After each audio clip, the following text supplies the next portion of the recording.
Assault on Precinct 13 is John Carpenter's second feature film. He made this after Dark Star and before Halloween in 1976 for a budget of $150,000. So this video will have major spoilers of the entire film. Fair warning. The plot of this film is Special Officer Starker and a few police officers with shotguns are driving 3 men to death row. One of the inmates is Napoleon Wilson. He's not your average criminal. He's a badass. Very charismatic, intelligent, and dangerous. As they're driving, one of the inmates is very sick, so they stop at a police station so Starker can call a doctor to look at the inmate. The precinct is moving the next day though. Lieutenant Ethan Bishop is the only officer there. He's with 2 secretaries waiting for the electricity to go off in the morning. Meanwhile, there is a very savage and violent street gang who are initiating a new member, and the initiation is to kill an innocent civilian. He's going to kill an ice cream man, but then a little girl comes and he shoots her in the chest. So the girl's father grabs the ice cream man's gun and chases the gang down and kills the man who killed his daughter, but the rest of the gang chase him. He runs to the closest building, which is the police station, but the gang doesn't care that it's a police station. He killed a fellow gang member and they're not going to leave until they get revenge and kill him. They shoot off all the officers besides Bishop within a few minutes.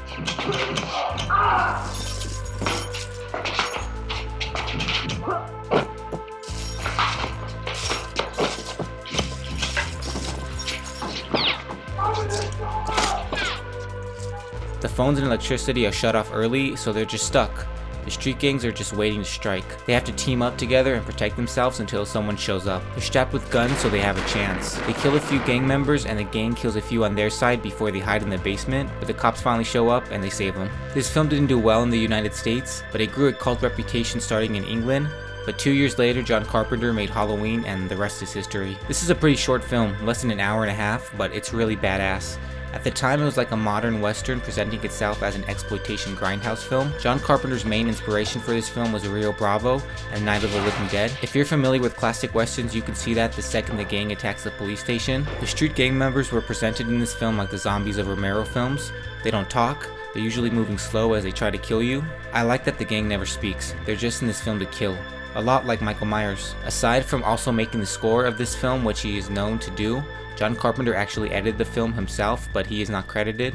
He used the synonym name John T. Chance, which is the character John Wayne plays in Rio Bravo. There's a few references to Rio Bravo in this film. The running joke of Napoleon asking for cigarettes is another. So the film is titled Assault on Precinct 13, which is a badass title, but the quote-unquote assault takes place on Precinct 9, Division 13, as they refer to it, but the sign in front of the police station says Division 14, not 13. I guess the original title of the film was the Anderson Alamo, but the film's distributor rejected Carpenter's title after the film was already shot, and then he made his own name because it sounded cooler.